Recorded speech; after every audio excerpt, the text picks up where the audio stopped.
This is Elodea species leaf under magnification of 400 times. Amazing movement of cytoplasm called cytoplasm streaming caused by actin filaments and meiosis motor protein. Thanks to that, chloroplasts can be actively moved in the cell depending of the needs and external conditions. This is a real-time video showing this movement.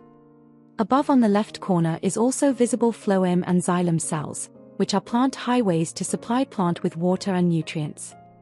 Enjoy watching and let me know if you like it.